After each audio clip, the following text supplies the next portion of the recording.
because in West Bengal I do not know what is happening.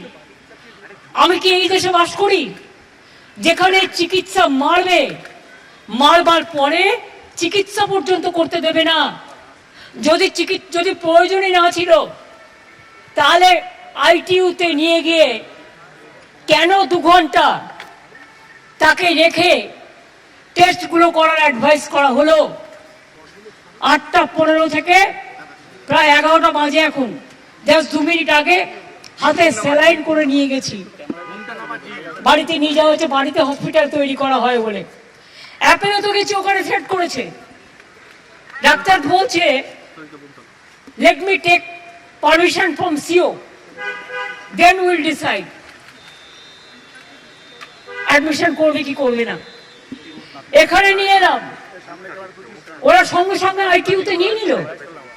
Doctor দেখলো, doctor advice করলো, সারা গায়ে চাকা চাকা দাগ, এবং যেভাবে পাথর ছোড়া হয়েছিল স্পট ডেথ হয়ে যেতে পারতো লোকাল ছেলেরা যদি হেলমেটটা না দিত।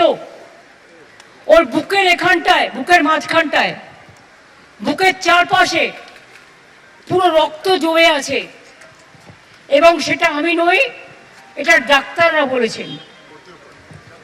পড়ো পড়ো, হ্যাঁ প্যারাগ্রাফটা পড়ো। এই পুরো প্যারাগ্রাফটা পড়া, এটা মেডিকেল ল্যাঙ্গুয়েজ, আমি পড়ছি। Abhishek Banerjee, no, this is the independent doctors who seen multiple blunt injuries to face, back and thorax, continuous over thorax and neck, urgent need for x-ray and scans to rule out fractures and occult bleed which may also affect the spleen. আমার কাছেও আছে, এটা তখনও নামটা লেখেনি, কিন্তু আপনারা জানেন চিঠিতে লিখে দিয়েছে আইটিইউতে ছিল, এবং তখনই তারা সাজেস্ট করেছিল, যেটা ডেরেক আপনাদের কাছে সব করে দিল। তা আপনি উইদাউট টেস্ট, আপনার ডাক্তার অ্যাডভাইস করলো এইগুলো করতে হবে।